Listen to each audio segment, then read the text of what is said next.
హల్లెలూయా. అందరం కూడా బిగ్గరగా స్తోత్రం చెబుదాం.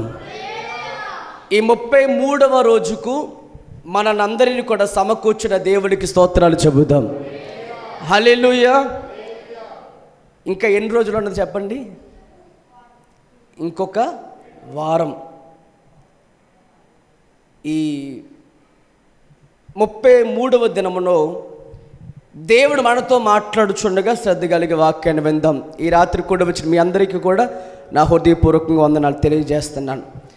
పరిశుద్ధమైన గ్రంథాలు తెరిచి ఈ రాత్రి దేవుడు మనకందరికీ కూడా అందిస్తున్న మాట ఏమిటనగా, మనము ఎవరితో సహవాసము చెయ్యాలి, ఎవరితో సహవాసము చేయకూడదు. దేవుడు అంటున్నారు ఇక్కడ సామెతల గ్రంథము 22వ అధ్యాయము 24వ వచనంలో మనం చదువుతుంటున్నప్పుడు, కోపచిత్తునితో సహవాసము చెయ్యొద్దు, క్రోధము గలవానితో పరిచయము కలిగి ఉండకుము, నీవు వాని మార్గములను అనుసరించి నీ ప్రాణమునకు ఉరి తెచ్చుకుందేమో. చాలండి. ఈ మాటలు మనం ఆలోచన చేస్తున్నప్పుడు మనం ఎవరితో సహవాసం చేయకూడదు, ముఖ్యంగా ఈ మాటలు యవ్వనస్తులు జాగ్రత్తగా వినాలి. యవ్వనస్తులనే కాదు కానీ అందరికీ సంబంధించిన మాటలు. ప్రభువు చెప్తున్న మాట ఏంటంటే, కోపచిత్తులతో అసలు మీరు సహవాసమును చేయొద్దు. కోపము కంటే ప్రమాదం క్రోధం. ఈ క్రోధం కలిగిన వారితో మీరు కనీసం పరిచయం కూడా చేసుకోవద్దు. అంటే ఎంత దూరముగా ఉంటే మీకు అంత మంచిది. అలా చెబుతున్న దేవుడు ఆ కింద అన్నారు, ఒకవేళ నీవు ఆ కోపచిత్తులతో సహవాసం చేస్తూ క్రోధము కలిగిన వారితో ఒకవేళ నీవు వారితో పొత్తు పెట్టుకుని పరిచయం పెంచుకుంటూ వెళ్ళావంటే చివరికి నీ జీవితం ఎలాగవుతుందంటే, చూడండి అక్కడ అంటాడు, నీవు వాని మార్గములను అనుసరిస్తూ. చాలామంది మంచిని అనుసరించరు కానీ చెడుని అనుసరించడానికి ఇష్టపడతారు. ఒకవేళ నీవు వారిని అనుసరించి నడుచుకున్నట్లయితే అది నీ ప్రాణమునకి ఉరి పెట్టినట్లుగా సమానం. అంటే నువ్వు చిక్కులో పడిపోతావు. అది నీ ప్రాణమునకే ప్రమాదం అని చెప్తున్నాడు ఆయన. ఇప్పుడు మీరు ఆలోచించండి, కోపము అనేది 4 రకాలుగా ఉంటుంది. కోపం ఎన్ని రకాలు? 4 రకాలు. ఒకటి న్యాయమైన కోపం. చెప్పండి అందరు ఈ మాట, న్యాయమైన కోపం. ఈ కోపమునకు రీజన్ ఉంటుంది. అంటే కారణం ఉండి కోపడతారు, కారణమే ఉంటుంది దానికి. కానీ ప్రమాదం ఏంటంటే కంట్రోల్ చేసుకోలేరు. కోపం ఉంటుంది కానీ ఏం చేసుకోలేరు. ఆ కోపం ఎలాంటిది? మంచి కారణానికే. ఎవరో తప్పు చేసిన మూలంగా మీకు ఏమొచ్చింది? కోపం వచ్చింది. కానీ ఆ కోపం ఏం చేసుకోలేరు, మీరు కంట్రోల్ చేసుకోలేరు. ఇది ఒక కోపం. రెండవది, మీ కోపంలో న్యాయం లేదు కానీ కంట్రోల్ చేసుకోగలరు. కోపంలో ఏముంది? కంట్రోల్ చేసుకోగలరు కానీ కోపంలో ఏమి లేదు, న్యాయమే లేదు. ఇది రెండవ కోపం. మీకు ఇవన్నీ కూడా బైబిల్ ప్రకారంగా చూపిస్తూ ఒక్కొక్కటి. మూడవది, ఇది కొంచెం ప్రమాదం. ఇది ఎలా అంటే కోపము, అన్యాయము, తర్వాత వీరు దాని కంట్రోల్ కూడా చేసుకోలేరు. ఇది అన్యాయమైన కోపం.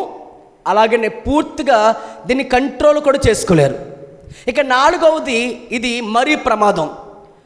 ఈ కోపం అధికమైపోతే సంబంధములు కూడా కోల్పోతారు. ఏం కోల్పోతారు? ఏ సంబంధమైన, అది భార్యాభర్తల సంబంధమైన, అది అన్నదమ్ముల సంబంధమైన, లేదా అక్క చెల్లెల సంబంధమైన, మరి ఏ సంబంధమైన ఈ కోపం అలాగే ఉండిపోతే చివరికి ఏమైపోతారు? చివరికి చాలా దూరం అయిపోతారు. రిలేషన్ పూర్తిగా పాడైపోతుంది. ఈ 4 మనం ఏ స్థితిలో ఉన్నామో చూద్దాం. దేవునికి స్తోత్రం. హల్లెలూయా.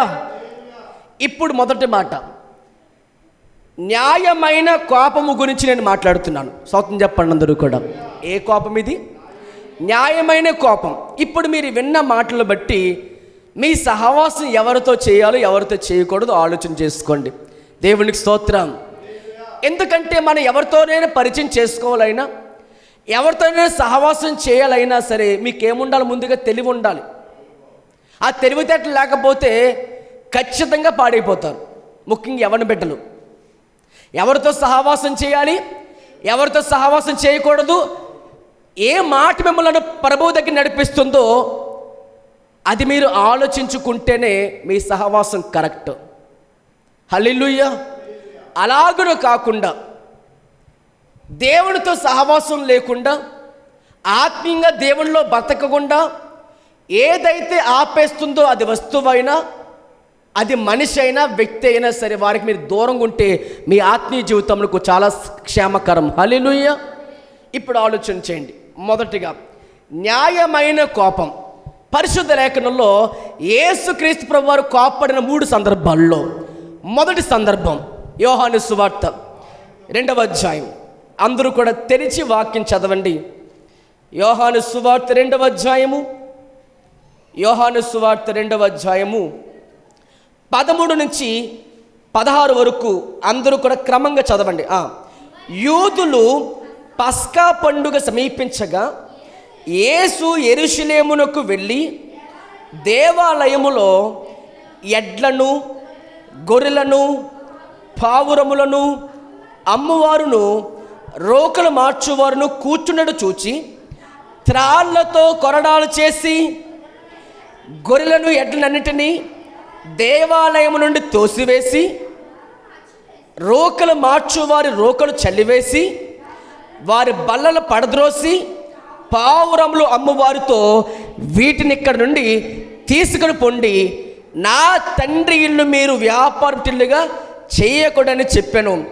ఆయన శిష్యులు నీ ఇంటిని గుర్చిన ఆసక్తి నన్ను భక్షించుచున్నదని వ్రాయబడినట్లు జ్ఞాపకం చేసుకున్నారు. స్తోత్రం చెప్దాం బిగ్గరగా. ఈ మాటలు మనము ఆలోచన చేస్తుంటే యేసుక్రీస్తు ప్రభువారు కోపపడ్డారు. ఎట్ ఏ టైం ఆ కోపాన్ని పూర్తిగా ఆయన కంట్రోల్ చేసుకున్నారు. స్తోత్రం చెప్పండి బిగ్గరగా. ఏంటంట?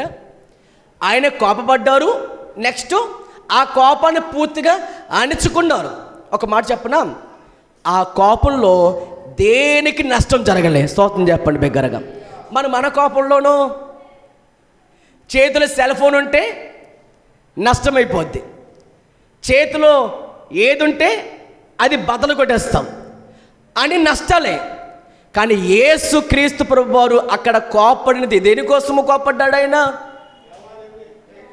దేవుని ఇల్లును వ్యాపారంగా మార్చేశారు. చెప్పండి ఎలా మార్చారంట?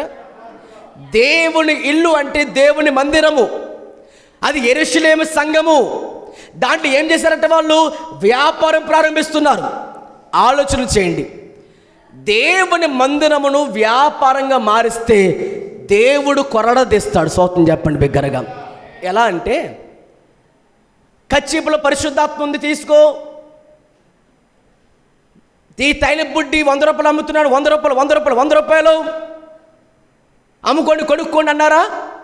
దేవుడు ఏం చేస్తాడు? కొరడదీస్తాడు. దేవుడిచ్చే స్వస్థత ఉచితమా, డబ్బులతో కొనుక్కోవాలా? ఉచితం. ప్రభుకు స్తోత్రం కలుగునగాక. మీకు అతిశయోక్తి కాకపోతే ఒక మాట మీకు చెప్తున్నాను, చెప్పకూడదు దాచుకోవద్దు అనుకున్నాను కానీ ఒక మాట చెప్తున్నాను. ఈ ఉపవాస ప్రార్థనలు దేవుడు స్వస్థపరిచారు కొందరిని. దాంట్లో మా తల్లిని ఒకసారి ఉపవాసంలోనే ఎలా అంటే, ఆమె చేతి నిండా పూర్తిగా పొరలు ఊడిపోయి ఉన్నాయి. ఆ రోజు ఇక్కడికి చివరి ప్రార్థన చేయించుకునే సమయంలో మొత్తం చేతులు పొరలు ఊడిపోయి ఉన్నాయి. నాకు చాలా బాధేసింది.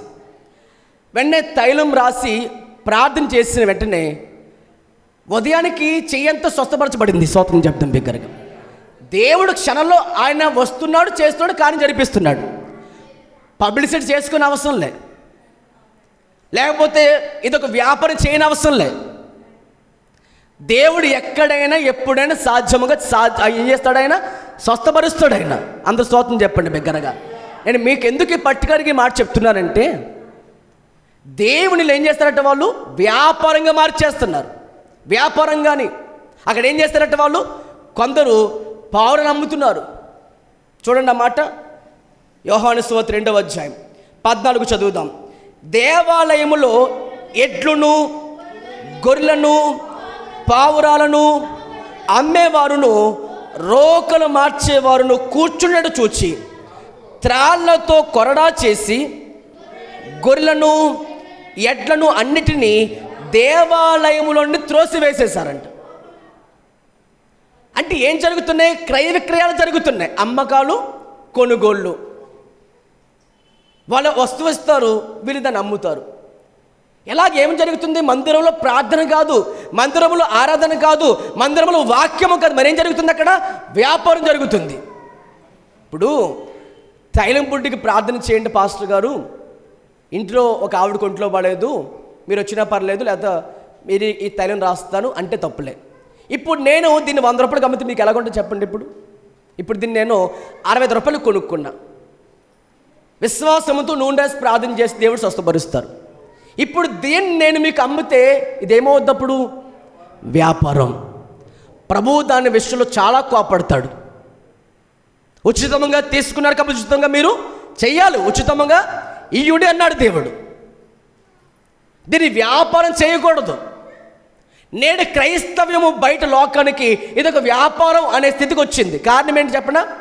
కొంతమంది సేవకుల యొక్క మాటల వల్ల ఆ స్థితికి తీసుకొచ్చారు. దేవుల లోపం లేదు, క్రీస్తులో ఏ లోపం లేదు, ఆయనలో ఏ మచ్చగొడ లేదు. కానీ చేసిన కొంతమంది బోధకుల బోధ వల్ల, వారు చేసిన కొన్ని ప్రయత్నాల పనుల వల్ల మనుషుల యొక్క వీక్నెస్ పట్టుకున్నారు. వాళ్ళ వీక్నెస్ ఏముంటుంది? అది పట్టుకొని క్యాష్ చేసుకునే దినాల్లో సమాజంలో మందిరాల్లో కూడా దేవుని పనిని ఒక వ్యాపారంగా మార్చి దేవుని కోపం తీసుకొచ్చే స్థాయికి వచ్చారు. అలాంటి వారిని ఏం చేశారు? యేసుప్రభువు వారు న్యాయంగా కోపడ్డారు. అక్కడ వారిని ఏం చెప్పారంటే, ఎడ్లును కానీ ఆ పావులను అమ్మే వాటి అన్నిటి తీసివేసి తోలివేయండి వాడిని. వాటిని తోలివేసి ఏం చేశాడు ఆయన? అక్కడ ఉన్న బల్లలు పడద్రోసి ఆయన చెప్తున్న మాట, ఇది నా తండ్రి ఇల్లు, దీన్ని మీరు వ్యాపారిటులుగా చేయకూడదు అని వారికి పూర్తిగా మందలించారు. నా మందిరము సమస్త జనులకును ప్రార్థన మందిరం, ఇది నిత్యం ప్రార్థన జరగాలి, నిత్యం ధూపం వేయబడాలి. అలాంటి ఈ ప్రార్థన మందిరం మీరు ఏం చేస్తారు? వ్యాపారంగా మార్చారు అని న్యాయంగా కోప్పడ్డారు. న్యాయముగా కోప్పడిన యేసు ప్రభువు వారు అంతగా కొరడా చేసి వాటిని త్రోలు వేసిన తర్వాత, వాడిని మందలించిన తర్వాత ఒక మాట చెప్తున్నాను, అక్కడ కనీసం ఒక పావుర పిల్ల చచ్చిపోయినట్టుగా బైబిల్ రాయలే. ఎందుకని? వాటికి ఎటువంటి నష్టం కానివ్వకుండా చూశాడు ఆయన. స్తోత్రం చెప్పండి బిగ్గరగా. ఇప్పుడు మనం చెప్పండి, మన జీవితంలో ఇక్కడ ఎవరైనా ఒక మాట చెప్పండి, నా చేతులతో నేను కోపంలో ఏదో వస్తువు బద్దలు కొట్టేసుకున్నాను, వస్తువు బద్దలు కొట్టుకున్నా. ఉన్నారు ఎవరైనా? సెల్ ఫోన్ బద్దలు కొట్టుకున్నోళ్ళు, కోపంతో ఎవరినో కొట్టేసిన వాళ్ళు, ఇంకా అత్తయ్య గారు చెప్తున్నారు ఉన్నారని. ఉంటామమ్మా. చెప్పడానికి కొంతమందికి మనసు రాదు, కానీ నిజంగా చాలామంది మనసులో ఉంటాయి. ఎందుకంటే కోపం అనేది సహజంగా అందరికీ ఉంటుంది. ఆ కోపంలో ఒక మాటని అనేస్తాం మనం. కోపంలో మాట అయినా అనేయాలి. మన ఈగో చల్లారిపోవాలి. మన ఈగో ఏమవ్వాలి? లోపల చల్లారాలి. ఇది తగ్గేదాకి నోట్లు వస్తూనే ఉంటాయి. కాబట్టి ప్రభువు చెప్తున్నారు, మీది న్యాయమైన కోపమా? ఆ కోపం వల్ల ఏమైపోయింది? వెంటనే యేసుప్రభు వారికి వెన్నె చల్లారిపోయింది, వెన్నె తగ్గిపోయింది. ఎలాంటి సందర్భం మరొకరు చూపిస్తాను చూడండి. పరిశుద్ధ లేఖనంలో మార్కు సువార్త 3వ అధ్యాయం 4-5 వచ్చినట్టు కూడా చూద్దాం. మార్కు సువార్త 3వ అధ్యాయము 4-5 వచనాల్లో కూడా యేసుప్రభు వారు కోపడిన సంగతి చూడండి. వారిని చూచి, విశ్రాంతి దినమున మేలు చేయుట ధర్మమా, కీడు చేయుట ధర్మమా, ప్రాణరక్షణ ధర్మమా, ప్రాణహత్య ధర్మమా అని అడిగను. అందుకు వారు ఊరకుండిరి. ఆయన వారి హృదయ కాఠిన్యమునకు దుఃఖపడి కోపముతో వారిని కలయ చూచి నీ చెయ్యి చాపమని ఆ మనుషులతో చెప్పాను. వాడు తన చెయ్యి చాచగా అతడు బాగుపడ్డాడు. హల్లెలూయా. యేసుక్రీస్తు ప్రభువారు కోపడిన రెండవ సందర్భం ఇది. ఈ కోపము కూడా ఆయన న్యాయముగానే కోపడ్డారు. ఏంటి న్యాయం ప్రభు అంటే, అది ఓచ చేయగలిగిన ఒక మనిషి ఉన్నాడు. అంటే ఒక చెయ్యి మామూలుగా ఉంది, రెండో చెయ్యి మాత్రము సగమే ఉంటుంది, అంటే పూర్తిగా కిందకి వెళ్ళదు. అది ఎక్కడతో ఆగిపోతుంది ఆ చెయ్య. ఎండిపోయిన చెయ్యి అని చెప్పచ్చు. ఎలాంటి చెయ్యి అది? ఎండిపోయిన చెయ్య, ఒకటే సన్నగున్న చెయ్యి అన్నమాట. అది ఏ రోజు అంటే విశ్రాంతి రోజు. విశ్రాంతి దినం రోజు ఏం చేయకూడదు? ఏ పని చేయకూడదు. మరి మేలు చేయకూడదా? మేలు చేయొచ్చు. ఎవరైనా ప్రాణాపాయంలో ఉంటే వారిని కాపాడకూడదా? వారిని కాపాడాలి.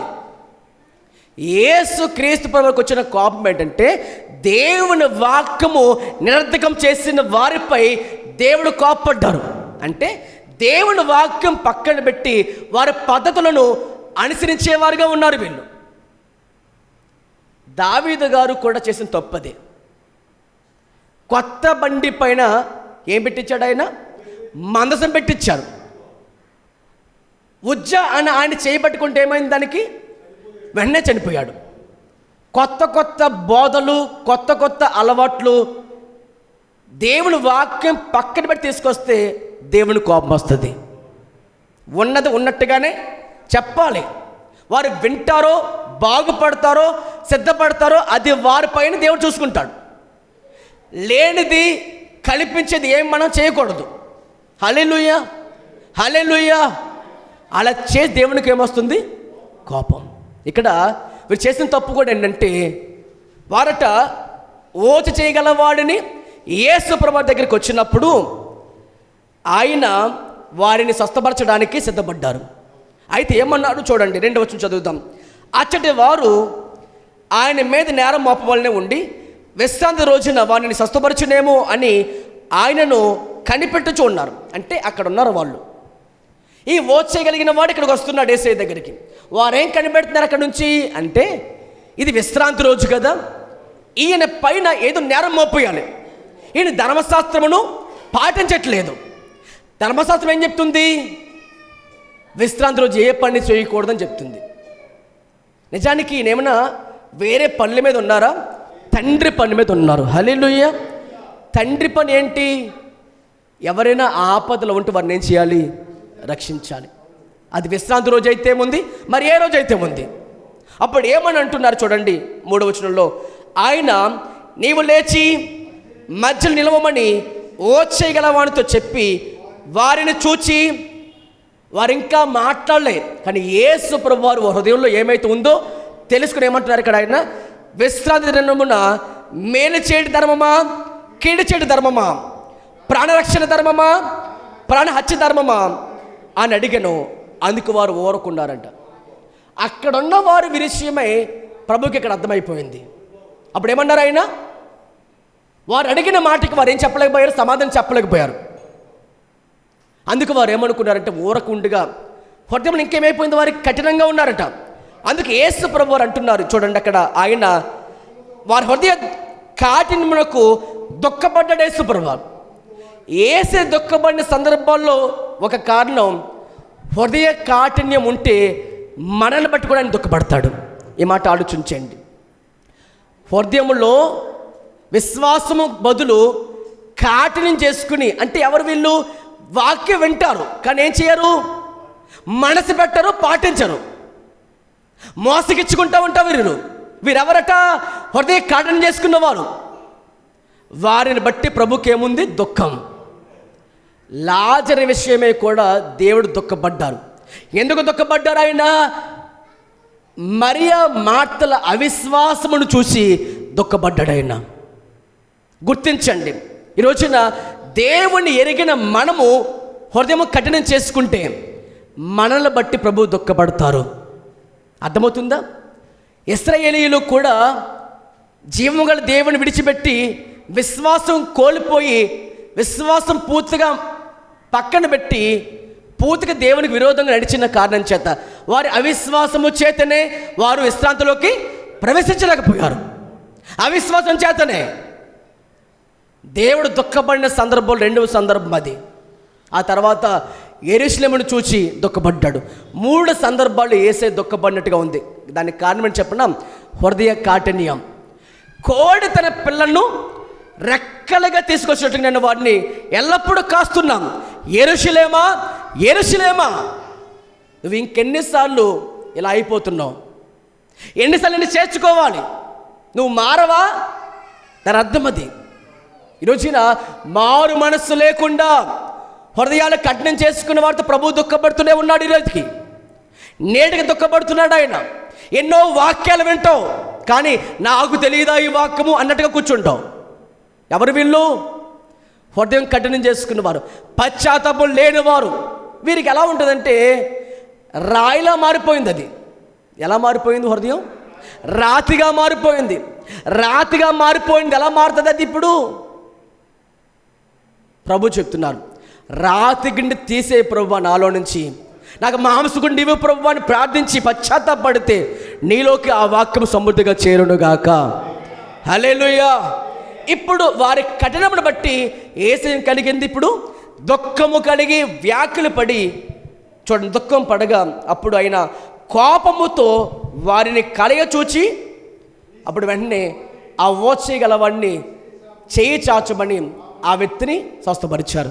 అందరూ బిగ్గరగా స్తోత్రం చేద్దాం, బిగ్గరగా హల్లెలూయా. అయితే వారేం చేశారు చూడండి. ఇంతకీ ఆయన కళ్ళ ముందు ఏం జరిగింది? స్వస్థత జరిగింది. ఇప్పుడు వాళ్ళు ఏమవ్వాలి? ఆయన కాళ్ళ మీద పడి, ప్రభువా దేవుని సెలవు లేకపోతే ఈ కార్యం చేయగలవా అని ఆయన కాళ్ళ పడి ఏం చేయాలి? ఆయన్ని వెంబడించాలి. కానీ వారేం చేశారు చూడండి. 6వ వచనం చదవండి. 6వ వచనం, పరిసయ్యులు వెలుపలకు పోయి వెంటనే హేరోదీయులతో కలుసుకొని ఆయనను ఎలా సంహరించుదుమా అని ఆయనకు విరోధముగా ఆలోచన చేసుకున్నారు. చూసారు ఎంత హృదయ కఠిన్యం అంటే, మేలు జరిగినా కూడా వారికి ఒకటే ఉంది, ఈయన ధర్మశాస్త్రం పాటించాడు. ఏం పాటించాడు? మేలు చెయ్యాలి అన్నది దేవుడి ఉద్దేశం. వీరికి భక్తి ఉందంతే. ఏముంది? ఉపవాసం చేయాలి, కానుకలు ఇవ్వాలి, దశభాగం ఇవ్వాలి, పుదీనాలోను జీలకర్రలో ఇవ్వాలి. ఇదే వారికి ఉద్దేశం. మనసు మార్చుకుందాం, బ్రతుకు మార్చుకుందాం, ఇది వారికి అవసరం లేదు. వారికి ఏం కావాలి? ఎప్పుడు బయటికి కనిపించే భక్తి కావాలి. సమాజ మందుల్లో మేము ఏం చేయాలి? అందరికి కనిపించేలా గట్టి గట్టిగా ప్రార్థన చేయాలి, వేషధారణ ఉండాలి, అది వారి ఉద్దేశం. అందరూ వారు పొగడాలి, అది వారి ఉద్దేశం. కానీ దేవుని మహిమ మాత్రం వారు ఎప్పుడూ తీసుకురారు. వీరు ఎవరు? వీళ్ళు కఠినస్తులు. వీరు వారు పూర్తిగా దేవునికి విరుద్ధంగా నడిచిన వారు.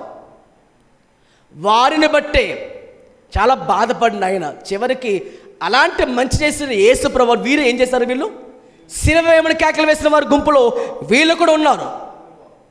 హల్లెలూయా. ప్రజలు ఎలాంటి వాళ్ళంటేనండి, మేలు చేసిన వారినేమో కీడు చేసే సమాజం ఇది. ఏం చేస్తారంటే మేలు చేసిన వారికి కీడు చేస్తారు. కృతజ్ఞత కలిగి ఉండాల్సిన వారు సహా ఈ రోజుల్లో పూర్తిగా విరోధంగా నడుచుకుంటారు. దేవుని కోపం దానికోసమే కదా. మన్నా కురిపించినప్పుడేమో యెహోవా మా దేవుడు అంటారు, మన్నా ఆగబోతు సనుక్కుంటారు వీళ్ళు. అర్థమవుతుందా దేవుని స్తోత్రం? చెప్పండి హల్లెలూయా. మోషే కనిపించకపోతే దూడ తయారు చేసి దాని మీద గంతులేస్తుంటారు. వీరు ఎలాంటి వారంటే అవకాశవాదులు. ఎలాంటి వారు వీళ్ళు? అవకాశవాదులు అంటే అవసరం ఉంటే నీ దగ్గరకు ఉంటారు, నీ దగ్గర చేరతారు. నీకు అవసరం లేకపోతే నువ్వెవరివి, నేనెవరిని అనే స్థాయికి వెళ్ళిపోతారు. వీరు ఎవరు చెప్పనా? అవకాశవాదులు. అవసరం ఉంటే వాడుకుడు ఎదురు వేసే వేస్ట్ ఫెలోస్ వీళ్ళు. ఒక డిస్పోజల్ గ్లాస్ ఉంటుంది కదా, మనం భోజనాలు పెడతాం గ్లాసు, అది మనము నిత్యం ఇంట్లో ఉంచుకోను.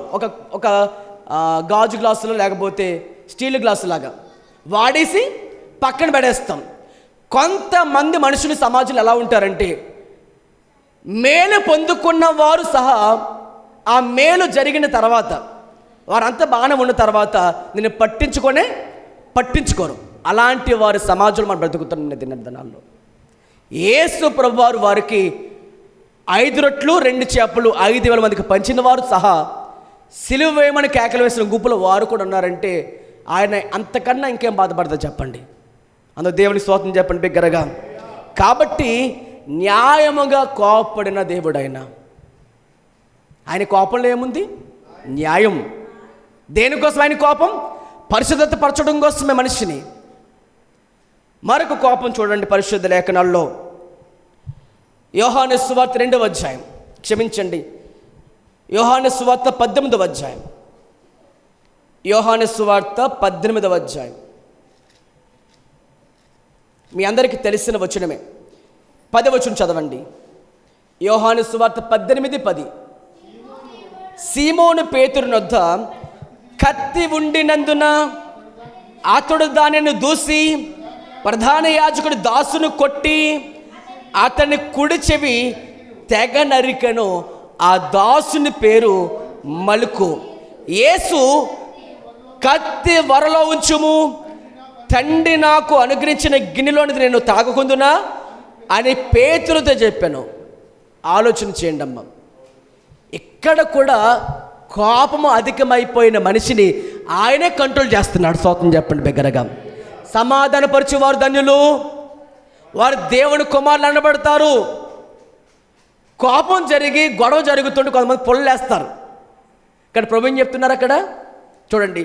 పేతురట యేసు క్రీస్తు ప్రభువారి గెత్సేమనే తోటలో అందరు శిష్యులు ఉంటుండగా యేసు ప్రభువారిని చంపడానికి కొరకు పట్టుకోవడానికి కొరకే వచ్చినటువంటి సైనికులందరూ కూడా ఆయన చుట్టుముడుతుంటే సమయంలో పేతురు కత్తి తీసుకు ఏం చేశారట? మలుకు అనే సైనికుని చెవి తెగ నరికేశాడు. ఆయన కోపంతోనే పేక మీద వేద్దాం అనుకున్నాడు. ఆయన తప్పించుకోపోగా ఏమైంది? అది చెవి తెగ నరిగిపోయింది. అప్పుడు ఏసేయమన్నారు, నాయనా మంచి పని చేస్తావు, నా కోసం నమ్మకం ముందుకు వచ్చావు కాబట్టి దేవుడిని దీవించను కాకలే. అంత కోపంతో ఉన్న మనిషిని ఏం చేశాడు? ఆయన కంట్రోల్ చేసి ఏం చేశాడంటే ఆయనని ఒకటే చెప్పాడు, ఆయన కత్తి ఎత్తిన వాడు కత్తితోనే సంహరించబడతాడు. అంత కోపం నీకెందుకు అని గద్దించి ఆ మనిషిని నెమ్మలపరిచి అప్పుడు ఏం చేశారంటే ఆయన వెంటనే ఆ చెవిని మరలా అతికించి స్వస్థపరిచారు. స్తోత్రం చెప్పండి బిగ్గరగా. ఈ మాట ఆలోచన చేయండి దేవుని బిడ్డలారా. మన జీవితంలో కూడా కోపం అధికమైతే కొంతమంది కత్తేసి బయలుదేరతారు. ఏం వేసి బయలుదేరతారు? ఉన్నారు లేరా? ఉన్నారు. కత్తేసుకు బయలుదేరి చంపేస్తామంటారు ఏకంగా. అంటే అంత కోపం వచ్చేస్తుంది మనుషులకి. దానివల్ల ఎవరు నష్టపోతారు? ఆ కోపం అక్కడ తాగిపోద్దాం. ఉదాహరణకి ఎవరినో చంపేసాం అనుకుందాం, ఆ తర్వాత కుటుంబం ఏమవుతుందండి? వారికి పిల్లలు ఉంటారా? కక్షలు పెరగవా? అక్కడ తాగిపోద్దా కక్ష? మా నాయన చంపామని చెప్పి వెనకాల కొడుకు బయలుదేరుతాడు. ఎదిగిన తర్వాత అక్కడ తాగిపోతుంది. జనరేషన్ కొట్టి చచ్చిపోతూ ఉంటారు. ఒక అనంతపురంలో మారిపోతుంది. ఎలా మారిపోతుంది? ఒక ఊర్లో మారిపోద్ది. అక్కడ ఇప్పుడు చంపుకోవడాలి. ఇప్పుడు దేవుని దగ్గర తగ్గింది.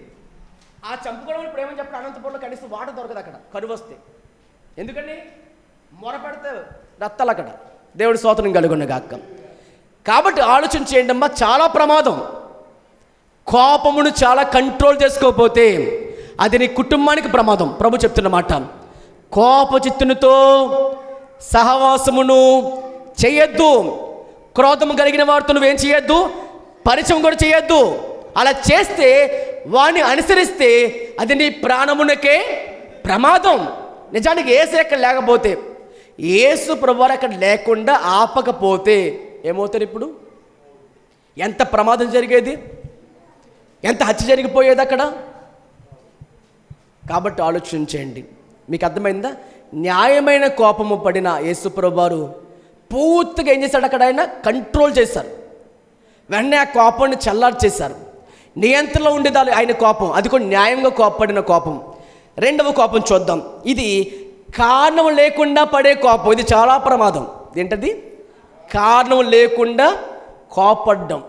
మత్తయి సువార్త 5వ అధ్యాయం 22 చదవండి, మీకు అర్థమవుతుంది. మత్తయి సువార్త 5వ అధ్యాయము 22వ వచనం చదవండి. నేను మీతో చెప్పున్నది ఏమనగా, తన సహోదరుని మీద కోపపడే ప్రతివాడు విమర్శకు లోనగును, తన సహోదరుని చూచి వ్యర్థుడా అని చెప్పేవాడు మహాసభకు లోనగును, ద్రోహి అని చెప్పేవాడు నరకాగ్నికి లోనగును. చూడండి 21వ వచనం అంటాడు ఆయన, నరహత్య చేస్తేనే అది ప్రమాదం, చాలా ప్రమాదం. ధర్మశాస్త్రం చెప్తున్న మాట ఏంటి? నరహత్య చేయకూడదు, మీరు విమర్శకు లోనైపోతారు, దేవుడు తీర్పులోకి వస్తారు అని చెప్తారు. కానీ యేసే చెబుతున్నది ఏంటంటే, కేవలం నీ సహోదరుని పైన, నీ బ్రదర్ పైన, నీ సిస్టర్ పైన, సమాజంలో ఉన్న నీ తోటి వారి పైన నీవు కనుక కోపపడి, ఎంత కోపమట్ట కొంతమంది మనసులో అనిపిస్తుంది, చంపేస్తే బాగుంటుందని. ఎంత కోపం వస్తే వాళ్ళకి? చంపరు, కానీ మనసు ఎలాగుంటుంది? ఎప్పుడు చస్తాడా, ఎప్పుడు పోతాడా, ఎప్పుడు హాయిగా కూర్చుందామా అనుకునేలా కొంతమంది ఉంటారంట. ఎలాగా? చంపేద్దామా, చచ్చిపో చూద్దామా. ఇది ఎంత దారుణం అంటే ఇలాంటి వారు కూడా ఉంటారు. వారు పైకి చంపరు, కానీ మనసులో మాత్రం వారి దృష్టిలో నీవు నా దృష్టిలో చచ్చిపోయినతో వారితో సమానం, కడిగేసుకున్నాను అంటారు వీళ్ళు. ఎలాంటి వారు వీళ్ళు? ఇక నీకు నాకు ఏమి లేవు, ఇంకా బంధాలు పోనీ అంటారు. ప్రభు చెప్తున్న మాట ఆలోచించండి. నీ సహోదరు మీద కోప్పడితేనే అది హత్యతో సమానము. మీరు చాలా జాగ్రత్తగా ఉండకపోతే మహాసభకు మీరు లోనైపోతారు, నరకాగ్నికి మీరు లోనైపోతారు, తీర్పులోకి వస్తారు, జాగ్రత్త, సమాధానపడండి అన్నారు. దేవుని స్తోత్రం చెప్పండి బిగ్గరగా. కనీసం వారిని వ్యర్థుడా, ఒరే వేస్ట్ ఫెలో, ఒరే పనికిమాలినోడా అని అన్నావా? అయిపోయిందే. నేను వాళ్ళని పొరుగువారు ప్రేమించు అన్న మాట ఇంకెక్కడైపోయింది? అది దేవుని ప్రేమించేవారు తోటి వారు ప్రేమిస్తారు. స్తోత్రం చెప్పండి. దేవుని ప్రేమను కలిగిన వారు ఆయన వాక్యమును చదివేవారు కాదు, ఆ వాక్య ప్రకారం జీవించేవారే నిజముగా నీ తోటి వారు ప్రేమిస్తారు. స్తోత్రం చెప్పండి బిగ్గరగా. అలా ప్రేమిస్తారని ప్రభు చెప్పిన మాటే కాకుండా ఆయన చంపిన వాడు కూడా సహా ఏమన్నాడు ఆయన? తండ్రి, వీరు ఏమి చేయొచ్చున్నారు, వీరు ఎరుగురు కనుక వీరికి క్షమించమన్నాడు ఆయన. స్తోత్రం చెప్పండి. అంటే కనీసం మీ తోటి వారిపైన కారణం లేకుండా కోప్పడితే, కారణమును కోప్పడడం కాదు. ఇప్పుడు కొన్నిసార్లు పిల్లలు త్వరగా రెడీ అవ్వరు స్కూల్కి వెళ్ళడానికి. అప్పుడు మనం ఏం చేస్తాం? కోపగించుకుంటాం. రే లేచి ప్రార్థన చేయి అన్నా కానీ ఇంకా వారు అటు ఇటు తిరుగుతున్నారు అనుకో, మనం కోపడతాం. ఆ కోపం వేరు. కానీ కారణం లేకుండే ఉత్త పుణ్యాన్ని గొడవ పెట్టుకుని తిట్టుకుంటున్నావా? ప్రమాదం, నువ్వు తప్పక తీర్పులోకి వస్తావు. ఇది కారణము లేని కోపము, చాలా ప్రమాదము. ప్రభువు స్తోత్రం చెప్పండి బిగ్గరగా. దానికి ఉదాహరణ చెప్తున్నాను. హేబేలు కయ్యను తెలుసుగా మీ అందరికీ. ఆదికాండం 4వ అధ్యాయం 6-7 వచనాల్లో ఇద్దరు ప్రభుకి ఏమిచ్చారు? అర్పణ తీసుకొచ్చారు. ఈయనేమో గొర్రెపిల్ల తీసుకొచ్చారు, తొలిచూలిది. ఈయనేమో ఆయన చేలి పంటలో ఉన్న పొలంలో కొంత ధాన్యాన్ని ఈయన తీసుకొచ్చారు. ఇద్దరు అర్పణ అర్పించారు. ఒకరేమో విశ్వాసంతో అర్పించారు, ఒకరేమో లోపల ఇష్టం లేకుండా అయిష్టంగా అవిశ్వాసంతో కోపంతో ఇచ్చాడు. దేవుడు చూశారు. దేవుడు ఎప్పుడు కూడా ఎలాంటి వాడంటే, నీవిచ్చే కానుక చూడ్డు, నీ మనసు చూస్తాడు. నీ మనసు బాగుంటే నీ అర్పణాన్ని స్వీకరిస్తాడు. హల్లెలూయా. నీ మనసు కుళ్ళుతో ఉండి, నీ మనసు ద్రోహంతో ఉండి, నీ మనసు తోటి వారితో ప్రేమ లేకుండా ఉండి నువ్వు ఎంత ఇచ్చినా ఆయన ఏమవుతాడు? చాలా ఆయన దాన్ని స్వీకరించలేడు. అయితే ఇప్పుడు ఏమైందంటే, కయ్యను హేబెలు ఇద్దరు తీసుకొచ్చినప్పుడు దేవుడు కయ్యను అంటున్నాడు, కయ్యను నీ అర్పణ స్వీకరించలేదని కోప్పడుతున్నావా? నీ ముఖం చిన్నబుచ్చుకున్నావేంటి? సత్క్రియ చేయకపోతే ముఖం చిన్నబుచ్చుకుంటావా? పాపము నీ వాకిట్లో ఉంది. ఎక్కడుంది పాపం? వాకిట్లో ఉంది, పొంచి ఉంది. ఏమాత్రం ఏం చేయొద్దు. అక్కడతో ఆగుని కంట్రోల్ చేశాడు దేవుడు. హల్లెలూయా. దేవుడు ఆ మనిషిని ముందుకెళ్ళకుండా కంట్రోల్ చేస్తూ ఉంటే ఈయన ఏమైపోయాడు? మాట విన్నాడు, వాక్యం విన్నాడు, కానీ ఏం పోలేదు? కోపం పోలే. వాక్యం వింటారు వీళ్ళు, ఇక్కడ ఏం చేసుకోరు? పట్టించుకోరు. వెళ్ళిపోయాడు. తన తమ్ముడు హేబేలు పొలంలో ఒంటరిగా ఉండగా అక్కడ పిలిచాడు, మాట్లాడి గద్దించాడు.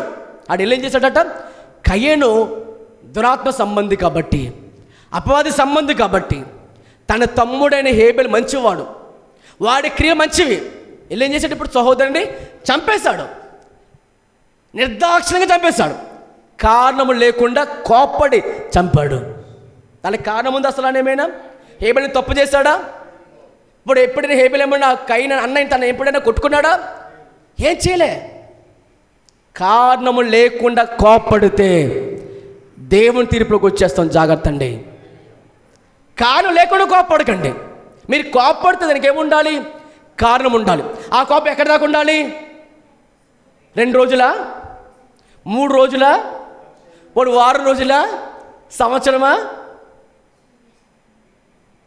ఉదయం వచ్చితే సాయంత్రం కల్లా తగ్గిపోవాలి. భార్యతో పోట్లాడో, ఉదయం ఎప్పుడో గొడవ వచ్చి టిఫిన్ సరిగ్గా పెట్టలేదనో, లేకపోతే టిఫిన్ బాగోలేదనో మధ్యాహ్నం ఫోన్ చేసుకుని మాట్లాడుకోవాలి. లేదా ఎప్పుడో సమయం మళ్ళీ కనెక్ట్ అవ్వాలి. మనసు మీకు ఉండాలి. ఆవిడేమనుకుంటుంది, నా భర్తే మాట్లాడాలి అని ఆవిడ కూర్చుంటే పొత్తు ఏమవుతుంది? ఇప్పుడు ఈలోపు ముందు ఏమైపోద్ది, వెనక ముందు ఏమైపోద్ది, పూర్తిగానే దూరం అయిపోద్ది. ఈ టీవీని ఏమవ్వాలి? పెళ్లి చేసుకుంది నేను, నా భార్య ఏమవ్వాలి? నాకు లోబడి ఉండాలి, నా కాళ్ళ కింద ఉండాలి అని ఇన్ని అనుకుంటే ఎప్పుడు ఏముండదు, ఇంకా పొత్తు ఉండదు. మరి ఏమవ్వాలి? ఎప్పటికప్పుడు తప్పు ఎవరిదైనా బయటికి వెళ్ళి మరలా ఫోన్ చేసుకున్నావు, మరలా ఇంటికి వచ్చో, ఏమే తప్పైపోయింది, పోలే ఎవరైతే ఏముందిలే అని మళ్ళీ మాట్లాడేసుకోవాలి. లేదా భోజనం చేసావా అని అడగాలి. నాకు కూడా వస్తుంది కోపం, మీకు కూడా వస్తుంది కోపం, అందరికీ వస్తుంది కోపం. మరి ఏం చేయాలి? మళ్ళీ కనెక్ట్ అయిపోవాలి. కనెక్ట్ కాకుండా ఉన్నామనుకో, యాకోబుకి యాషవుకి ఒక్కసారి గొడవ అయితే సుమారు 400 మంది వెనకాల బ్యాచ్ తయారైపోయారు. అంటే ఏమైపోయింది? శత్రుత్వం పెరిగిపోయింది. చాలా సంవత్సరాల వరకు వాళ్ళు ఏమవ్వలేదు, కలుసుకోలేదు. చూసారా? ఎప్పుడైనా గొడవ వస్తే ఏమైపోవాలి? మళ్ళీ వెంటనే కలిసిపోవాలి. తప్పుడు నీదైతే నాదైతే ఏముంది? ఒక మాట గుర్తుపెట్టుకోండి, లోకస్తులు పక్కన పెట్టండి అమ్మ, దేవుని నమ్ముకున్న మనకి వెన్న వాక్యం గుర్తొచ్చేయాలి. ఉదయం వచ్చిన కోపం సాయంకాలం కల్లా పోవాలట. ఈ లోపు మీరు ఏం చేసేసుకోవద్దు. ఫ్యాన్ వేసేసుకోవడాలు, లేకపోతే ఇంకా చేసుకోవడాలు, ఈ ప్లాన్స్ వద్దు. ఆ టైంలో ప్లాన్స్ వస్తాయి. నిన్నెందుకన్నా మాట? నువ్వు పడతావా? ఏముంటాయి? నువ్వు పడతావా? చావు, నీకెందుకు వచ్చింది అంటది ఈ స్వరం. ఏ స్వరం అది? దేవుని స్వరం. ఎప్పుడు ధైర్యం వస్తుంది. చిచి అలా ఉంటావు నువ్వు, ముఖం చుండబెచ్చుకునేమేంటి? గుర్తుపెట్టుకోండి, కయ్యను కాకుండా ఉండండి. మీరు ఏమి చేసుకోవద్దు, ఎవరిని ఏం చేయొద్దు. స్తోత్రం చెప్పండి. కయ్యను కాకుండా మీరు ఏమైపోవాలి? ముందుగానే మార్మర్స్కి వచ్చేయాలి. మీరు కయ్యనుగా మారి చంపేసిన తర్వాత, పగ తీర్చుకున్న తర్వాత, అమ్మయ్య ఎవరు చూడదనుకోండి, దేవుడు పైన చూస్తున్నాడు అక్కడ. ఎప్పుడు ఇలా పెట్టుకోకండి. సంబంధం ఎంత దారుణంగా కోల్పోతామంటే చంపేదాకా పోతుంది. అది కోపం అంత ఈజీ కాదండి అది. ఈ మధ్య గర్భిణీ స్త్రీ పాపం, ఒక తల్లి నడి రోడ్డు మీద కొట్టేస్తున్నాడు భర్త, నిండు గర్భిణి. మరి కొంతమంది చంపేస్తున్నారు కూడా. ఏది గర్భిణీ స్త్రీని కూడా చంపేస్తున్నారు. రోజులేమీ బాగోలేదమ్మా, చాలా దారుణంగా రోజులు ఉన్నాయి. ఈ కోపాన్ని చిన్న కాన్సెప్ట్గా అనుకోకండి. ఈ కోపం చాలా ప్రమాదం. అది పరలోకమును కూడా చేర్చదు. నరుని కోపం దేవుని నీతిని నెరవేర్చదు. అందరూ స్తోత్రం చెప్పండి బిగ్గరగా. అందుకే కోపము తగ్గించుకోవాలి. అందరూ స్తోత్రం చెప్పండి బిగ్గరగా. హల్లెలూయా, హల్లెలూయా. మనకి తెలిసిన మరొక వచనం చెప్తున్నాను. మోషే గారు కోపడ్డారు. ఎన్నిసార్లు? 3 సార్లు. మొదటి కోపంతో ఐగుప్తీయుని చంపేశాడు, పాత పెట్టేశాడు, ఎవరికి తెలియదు అనుకోని. రెండవ తప్పు, బండను కొట్టొద్దు మాట్లాడమంటే ఏం చేశాడు? ఆయన బండను కొట్టేశాడు. మూడవ తప్పు, రాతి పలకలను జాగ్రత్తగా తీసుకుని రావాల్సింది కింద యుద్ధ భూమిగా, అంటే కింద ఏం జరుగుతుంది, ఒక దూడ తయారు చేసుకుని ఎగురుతున్న సమయంలో అక్కడ రాతి పలకను పగలగొట్టేశాడు. 3 సార్లు కోపడ్డాడు. కానీ 3వ కోపం చాలా ప్రమాదమైంది. ఏకంగా దేవుడు ఏమన్నారు, బండతో మాట్లాడు అంటే దేవుని మాటకు విరోధంగా మారి బండతో మాట్లాడాల్సిన మనిషి బండను కొట్టాడు. ఆ బండ ఎవరు? క్రీస్తు. బండ ఎన్నిసార్లు కొట్టమన్నాడు ఆయన? ఒకసారి. అంతకుముందు కొడితే ఏమొచ్చింది? నీళ్ళు వచ్చినాయి. ఈసారి కొట్టమన్నాడు ఆయన, కొట్టద్దు మాట్లాడమన్నారు. అంటే యేసయ్య ఒకసారి సిలువ వేయబడ్డారు. మరలా ఆయన మనం ఏం చేయకూడదు? కొట్టకూడదు, సిలువ వేయకూడదు. కానీ ఏమేం చేశాడు ఆయన? దేవుడు వారికి చూపించాల్సిన ఆ ఛాయను ఇతను పాడు చేశాడు పూర్తిగా. ఆయన పరిశుద్ధత పూర్తిగా సన్మానించకుండా అగౌరవపరిచి, ద్రోహులారా వినుడి, మీకు నీళ్ళు ఎవరు ఇవ్వాలి, నేను కాదా అని తను హెచ్చరించుకుని మాట్లాడాడు. కోపంతో తను కొట్టగా ఏమైంది? నీళ్ళైతే వచ్చింది, ప్రజల దాహం తీరింది. కానీ ఈయనని కానీ ఈయన అన్నయ్యని కానీ ఏమన్నాడు ఆయన? మీరు కానానికి వెళ్ళడానికి లేదు అన్నాడు. చూసారా, లక్షలాది మంది నడిపించిన సేవకుడు ఆయన. కానీ దేవుడు వద్దన్న పని చేసినందుకు సేవకునే పక్కన పెట్టేస్తే మనమెంత? దేవుని నమ్మకంలో ఈ భూమి మీద ఉన్న వారిలో మిక్కిలి నమ్మకస్తుడు, సాత్వికుడు, అలాంటి వారికి వాగ్ద్రమంకి వెళ్ళకుండా ఆపేస్తే ఈ కోపం ఎంత ప్రమాదం ఆలోచించేయండి. ప్రభుకు స్తోత్రం చేద్దామా? హల్లెలూయా, హల్లెలూయా. కోపం చాలా ప్రమాదం అని ఎందుకు అంటున్నారంటే, ఈ కోపం వల్ల హార్ట్ అటాక్ వస్తుంది. ఏమొస్తుంది చెప్పండి? కోపం ఎక్కువైపోతే ఏమొస్తుంది? హార్ట్ అటాక్లు వచ్చేస్తాయి. కంట్రోల్ చేసుకోబోతే బీపీ వచ్చేస్తుంది, నిద్ర అట్టదు, 3 గంటల మెలకు వస్తుంది. ప్రార్థన చేయడం కోసం కాదు, గుండె తరతర కొట్టేసుకుంటుంటుంది. రక్తనాళాలు సరిగా పనిచేయవు, నీ మనసుకు ఆరోగ్యం ఉండదు, శరీరానికి ఆరోగ్యం ఉండదు. దేనికి? కోపం ఎక్కువైపోతేనే. చదువుతారన్నమాట. సామెతల గ్రంథం 16వ అధ్యాయం 30వ వచనం చదవండి. సామెతల గ్రంథం 16వ అధ్యాయము 30వ వచనం చదవండి. సామెతలు 16:30.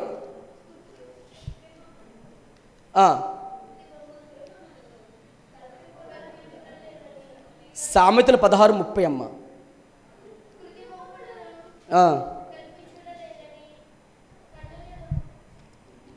సాత్వికమైన మనస్సు శరీరమునకు జీవము అని ఉంటుంది. ఓకే, 16:32 చదవండి. 32 చదవండి. 16:32.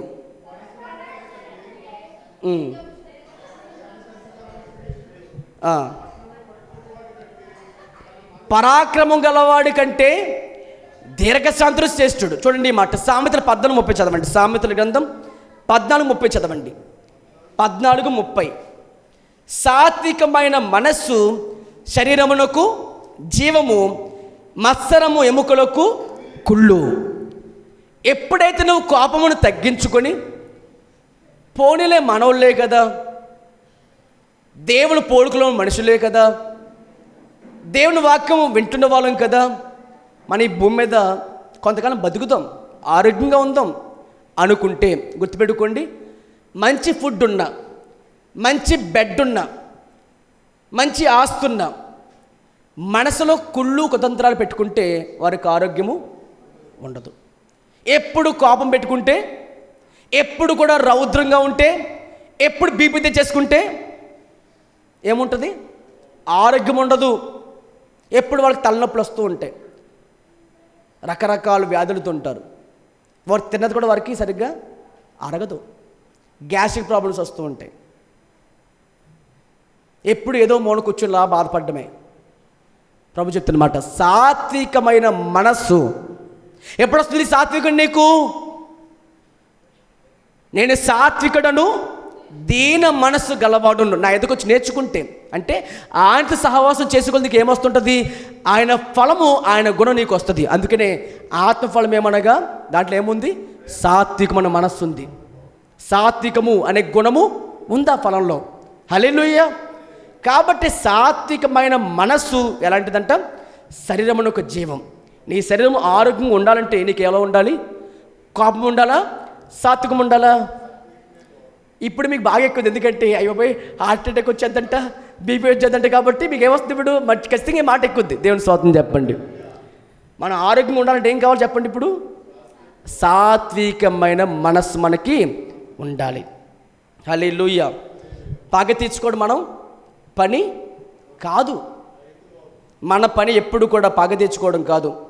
అర్థమవుతుంది? దేవుని స్తోత్రం చెప్దాం. ఒకసారి చివరికి ఒక్క వచనం చదివి ముగించేసుకుందాం. లోకాసు వార్త 15:20 చదవండి. లోకాసు వార్త 15వ అధ్యాయము 28 చదవండి. లోకాసు వార్త 15వ అధ్యాయము 28 వచనం చదవండి. లోకాసు వార్త 15వ అధ్యాయము 28 వచనం. అయితే అతడు కోపపడి లోపలికి వెళ్ళనొల్లకపోయెను గనుక అతని తండ్రి వెలుపలికి వచ్చి లోపలికి రమ్మని బతిమాలుకున్నాడు.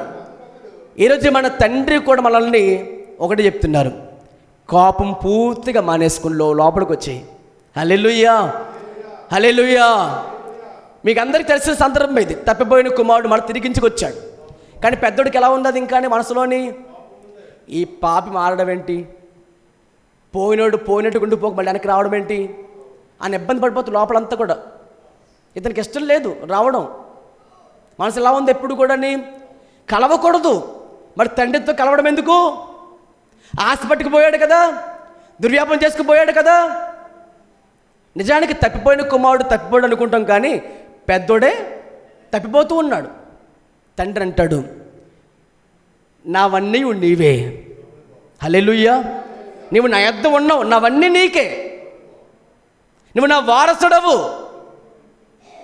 అతను అంటాడు, అయ్యా నీ చిన్న కొడుకు వచ్చాడని చెప్పేసి అని మరలా వచ్చాడని చెప్పని అతని కోసం అన్నీ నువ్వు విందులు చేస్తున్నావు, వినోదాలు చేస్తున్నావు, నా కోసం కనీసం మేకపిల్లని తీల్చావా?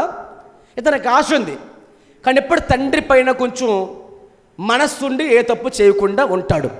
కానీ ఎవరు తప్పిపోతున్నారు? ఇప్పుడు పెద్దోడు తప్పిపోతున్నాడు. అప్పుడు ఏమైందంటే తండ్రి వెలుపలికి వచ్చి, చూడండి, లోపల సంతోషం ఉంది, కోపం లేని వాడికి సంతోషం ఉంది. కోప్పడేవాడు బయట ఎప్పుడు కూడా గందరగోళంగా ఉంటాడు. కోప్పడేవాడికి ఏముంటుంది? ఎప్పుడు కూడా గందరగోళం, సమస్య, ఇవన్నీ ఎప్పుడు తెచ్చుకుంటాడు. కానీ కోప్పడకుండా శాంతముగా ఉండేవాడు ఏమవుతున్నాడు? లోపల సంతోషంగా అందరూ వినోదంగా ఉంటుంటే, సెలబ్రేట్ చేసుకుంటూ దేవుళ్ళు ఆనందిస్తుంటే ఈడేం చేస్తున్నాడు? బయట ఉండి కోప్పడి ఏడుస్తున్నాడు. ఈరోజున మనకు సంతోషం కావాలా, దుఃఖం కావాలా? ఏ సంతోషం కావాలి మనకి? దేవునితో సంతోషం ఉండాలి. ఒక మనిషి మార్పు చెందితే పరలోకంలో ఏం కలుగుతుందంటే ఆయనకి సంతోషం. ఆ సంతోషంలో మనం ఉందామా, లేదా ఎలాంటి వాడు మారాడేంటి అని బాధపడతామా? ఇలాంటి వాడు మారాడేంటి, ఓ త్రాగుబోతాడు, ఓ తిరిగిపోతాడు, లేదా ఇంకోటి తెచ్చుకుంటే వాళ్ళు మార్పు వస్తుందా? చూసారా, ఈరోజు మనం నేర్చుకున్న పాయింట్ 4 రకాల కోపాలు. కోపం గురించి ఇంకా మీరు స్టడీ చేస్తే, బైబిల్ చదువుతుంటే ఎన్నో విషయం అని తెలుస్తుంటే, ఈరోజు ఆ కోపము న్యాయమైనదా, మీ కోపం అన్యాయంగా కోపడుతున్నారు ఆలోచన చేసుకుందాం. దేవుడిచ్చిన వాక్యం దీవించును గాక. అమ్మ ప్రార్థన చేసుకుందాం. అందరూ ఒకసారి చిన్న మోకరించి ప్రార్థన చేయండి.